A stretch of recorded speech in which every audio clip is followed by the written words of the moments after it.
تو world without God, world without an organized religion, world without organized laws, universal laws کیا ہے؟ کچھ بھی نہیں ہے. 4 چیزیں میں آپ کو بتاتا ہوں کہ اگر ہم گاڈ کو ایکویشن سے نکال دیں, گاڈ سے یہاں پہ مراد ہے آل پاورفل سوورن بینگ اللہ تعالیٰ, تو سب سے پہلے نو الٹیمیٹ پرپس.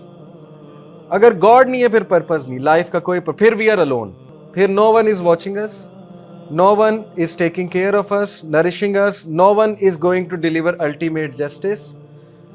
اس کے بعد لائف بھی کوئی نہیں ہے اور بس تباہ ہو جانا ہے سب کچھ. الٹیمیٹلی کیا ہونا ہے؟ بگ کرنچ, اور سن نے ایکسٹنگوش ہو جانا ہے اور اس کے بعد سب ختم ہو جانا. تو اللہ تعالیٰ کیا کہتا ہے پرپس کے بارے میں؟ ان فی خلق السماوات والارض واختلاف اللیل والنہار لآیات لأولی الالباب الذین یذکرون اللہ قیاما وقعودا وعلی جنوبہم ویتفکرون فی خلق السماوات والارض ربنا ما خلقت ھذا باطلا سبحانک فقنا عذاب النار. اللہ تعالیٰ یہاں پریز کر رہا ہے ان تھنکرز کو, اولو الالباب کو, جو پرپز کے ساتھ زندگی گزار رہے ہیں, جنہوں نے پرپز آف لائف پا لیا ہے.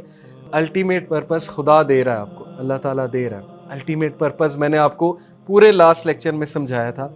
ہم اپنی ول سے آئے الحمدللہ, ہم نے یہ ٹاسک لیا, ہم میں ڈیرنگ, ہماری ڈیرنگ نیچر تھی, ہمیں رسک پسند ہے. ہیومن بینگ نے اللہ کو کہا اللہ مجھے بھیج یہاں پہ, آسمانوں کو پیش کیا, ماؤنٹینز کو پیش کیا, آیات متشابہات میں سے وہ پیش کرنے کی کیفیت کیا تھی اللہ نوز بیسٹ. ہیومن بینگ کھڑا ہوا, اس نے کہا اللہ مجھے بھیج, میں یہاں جسٹس اسٹیبلش کروں گا. اب خوبصورت پرپس, کتنا خوبصورت پرپس ہے کہ دنیا میں گڈنس قائم کرو. جاؤ, چیلنجز ہیں تمہارے لیے ٹرائلز آئیں گے, ٹیسٹ آئیں گے, تمہیں میں میکنزم بھی دے رہا ہوں, وہی بھی بھیجوں گا, گائیڈ لائن بھی بھیجوں گا, ایک نمونہ بھی بھیجوں گا, پورا کا پورا تمہارے لیے پروٹوٹائپ بھیجوں گا, محمد رسول اللہ صلی اللہ علیہ وسلم. اس بندے کو دیکھو, فالو کرو, نبیوں کو فالو کرو, ان کی سیرہ اپناؤ. Everything has been given to us as a purpose. Compare it with atheism. Compare کہ وہ ہمیں کیا پرپس دے رہا ہے. ایک بلائنڈ بندے کا قصور ہے, وہ بلائنڈ ہے. ایک غریب کا قصور ہے, وہ غریب ہے. جو ویک ہے یہ اس کا قصور ہے, وہ ویک ہے. اس کو اپلفٹ کرنے کی ہمیں ضرورت کیا ہے؟ ہمارے لیے موٹیویشن کیا ہے؟ موٹیویشن ختم ہو جاتی ہے. اوکے, پھر قرآن میں اللہ تعالیٰ نے جو الٹیمیٹ ٹاپ پرپس رکھا, آپ کو پتہ ہے کہ سفیان الثوری ایک اسکالر گزرے, انہوں نے بڑی پیاری بات کی. ہی سیڈ کہ انسان باقی کریشن سے کیوں اوپر ہے؟ مطلب فرشتوں تک کو سجدہ کرایا اللہ تعالیٰ نے, تعظیمی سجدہ کرایا. بہت سے لوگ کہتے ہیں علم کی وجہ سے, اپنی میموری کی وجہ سے, لینگویج کی وجہ سے. Yes, but he gives another perspective.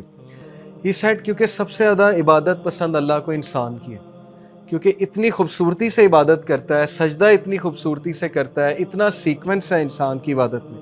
یہ ان کا ویو ہے. اوکے, سوچیں کہ جب آپ پریشان ہوں بہت زیادہ, کچھ بھی نہیں ہے, کوئی راستہ نظر نہیں آ رہا ہے, ڈارکنیس نظر آ رہی, گلوم, سب لوگ خلاف ہو گئے ہیں, ڈپریشن آ رہی ہے, پریشر آ رہا ہے, سٹریس آ رہا ہے, ایک سجدہ کریں اللہ تعالیٰ, دیٹس اٹ.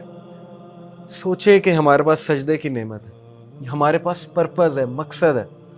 اسلام کہتا ہے دس از ناٹ اٹ, ایتھزم کہتا ہے دس از اٹ, یہی ہے, یہیں پہ گزارا کرنا ہے, مرو جیو جو کرنا ہے یہاں پہ کرنا ہے. اللہ کہتا ہے نہیں, یہ دنیا چند سال کی تمہاری دنیا ہے, بلنک آف این آئی اللہ کے پرسپیکٹو سے. اس کے بعد الٹیمیٹلی تم نے میرے پاس آنا ہے اور ری یونائٹ ہونا ہے میرے ساتھ, اور اس کے بعد جنت ہے, جزا ہے, سزا ہے, الٹیمیٹ جسٹس ہے.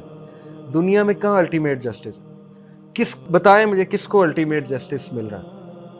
جو غریب ہے اس کو نہیں مل رہا, جو امیر ہے اس کو شاید مل جائے, شاید مل جائے. پھر سوچیں بلائنڈ بندے کے لیے کتنا پرپز ہے اسلام میں کہ دس از ناٹ اٹ, صبر کرو, اللہ کا شکر کرو. اللہ کے نبی صلی اللہ علیہ وسلم نے کہا کہ جو انسان اللہ اس سے کو اس کا پیارا لے لے, اللہ تعالیٰ اس کو کوئی مطلب ٹیسٹ کر لے, ٹرائی کر لے, اور وہ اس پہ صبر کرے, اللہ کا شکر کرے, اس کے لیے اللہ تعالیٰ نے وہ ریوارڈ رکھا ہے جو کوئی بھی اندازہ نہیں لگا سکتا.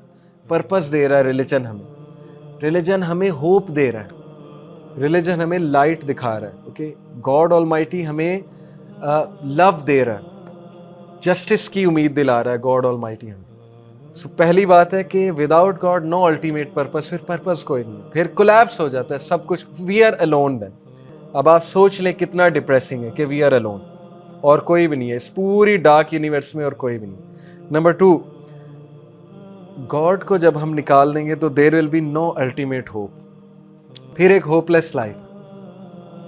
پوپ گریجری پروفٹ صلی اللہ علیہ وسلم کے کا کنٹمپرری ہے 590 CE میں, کرسچن ایرا 590 AD CE. اس کی ایک پوئم ہے, اس پوئم کے میں کچھ آپ کو الفاظ سناتا ہوں. اور اس طرح کی بہت پوئمز ہیں پرانے انٹلیکچوئلس کی, فلاسفرز کی, یہ ہیومنزم والوں کی, آپ کو ایسی ہوپ لیس پوئمز بڑی مل جائیں گی. وہ کہتا ہے 590 CE میں اس نے کہا کہ what is there now I ask of delight in this world. اب کیا بچا ہے اس دنیا میں؟ خوشی اٹھ گئی, سکون اٹھ گیا, ڈیلائٹ ہی نہیں رہا. what is there now I ask of delight in this world. آج بھی لاکھوں ایسے لوگ ہیں جو یہ بات کرتے ہیں جسٹ بیکاز ہمارے پاس اے سی ہے, ہم کارپیٹس والے رومز میں ہیں. آپ سوچیں کتنا ڈسپیئر اور کتنی زیادہ کتنا گلوم ہے دنیا میں وداؤٹ گاڈ. جن بیچاروں کو میسج نہیں پہنچا, جن کے پاس سجدے کی پاور نہیں ہے, جن کے پاس پرپز نہیں ہے, جن کے پاس ہوپ نہیں ہے کہ آفٹر لائف ہوگی, ان کے پاس کیا ہے؟ کچھ بھی نہیں ہے. تو وہ کہتا ہے what is there now I ask of delight in this world. everywhere we observe strife. ہر جگہ اسٹرائف نظر آ رہا ہے, لوگ گردنیں اتار رہے ہیں ایک دوسرے کی. یہ اس دور کی بات کر رہا ہے جب چارلسڈونین کرسچنز اور یہ جو پروٹیسٹنٹس وغیرہ, پروٹیسٹنٹس تو خیر بعد میں آئے, چارلسڈونین ایک فرقہ تھا اور ایک اور میرے ذہن سے نکل گیا. بہرحال ان کی آپس میں بڑی نا ایک کلیش چل رہا تھا اور جیوز کو چن چن کے ڈھونڈ کے مارا جا رہا تھا. یہودیوں کو بچانے والے مسلمان ہیں, تاریخ کا مطالعہ کر لیں, وہ ایکسٹنگوش ہو جانا تھا یہودیوں نے. وہ تو مسلمان جب خلیفہ آئے ہیں انہوں نے یہودیوں کو جو ہے وہ پوسٹیں دی ہیں, ایڈمنسٹریٹو پوسٹ دی ہیں, انہیں فریڈم دیا ہے ریلیجن جو ہے پریکٹس کرنے کا. حضرت عمر کا پیکٹ ہے یہودیوں کے ساتھ جیروسلم میں کہ تم عبادت کرنے آ سکتے ہو. وہ کہتا ہے کہ everywhere we observe strife, fields are depopulated, fields depopulated ہیں. The land has return to solitude, land solitude پہ ریٹرن ہو چکا ہے. And yet the blows of justice have no end. یہ جو آپ کا سو کالڈ جسٹس ہے پوپس کا اور جو کنگز کا ہے, جو خدا بنے ہوئے, آج کے بھی جو خدا بنے ہوئے ہیں, ظاہر ہے جو اس سو کالڈ لیڈرز ہیں, تو وہ کہتا ہے یہ جو خدا بنے ہوئے ہیں سو کالڈ گاڈز جو ہیں, ان کا جو جسٹس ہے ان کے بلوز کس پہ آتے ہیں؟ Because among the blues those guilty of evil acts are not corrected. یہ وہ اپنی پوئم میں رو رہا ہے, بات کر رہا ہے کہ یہ باطل خدا جب تم نے بنائے تو پھر بھگتو. فیلڈز ڈی پاپولیٹ ہو چکی ہیں, ہر طرف سٹرائف ہے, اور ڈیوائڈ یہ جو سو کالڈ گاڈز کا جسٹس ہے اس کا اینڈ کوئی نہیں. جو ڈیزرو کرتے پنشمنٹ ان کو مل نہیں رہی, اور جو پنشمنٹ ڈیزرو نہیں کرتے وہ جیلوں میں سڑ رہے. تھوڑا سا تاریخ کا مطالعہ کریں, کتنے لوگ کو جیل میں بند کیا گیا. یہ جو باطل خدا کنگز تھے, جو ان کے خلاف جاتا تھا جیل میں بند کر دیتے تھے. ایک بات کی ہمیں یہ چیز اپریشیٹ کرنی چاہیے کہ یس کولیکٹیولی ہیومن بینگ نے اب آ کے ورلڈ وار 2 کے بعد بہت سی چیزیں امپروو کی ہیں کولیکٹیولی, کیونکہ ظاہر ہے گوروں میں بھی اچھے انسان ہیں, ہیومن رائٹس کی بات کرنے والے. تو ہم یہ نہیں کہہ رہے کہ وہ سارے ایول ہیں جسٹ بیکاز وہ مسلمز نہیں ہیں وہ ایول ہیں. ہمارا تو یہ ہے ہی نہیں, کلیم ہے ہی نہیں, ان میں بھی اچھے لوگ موجود ہیں.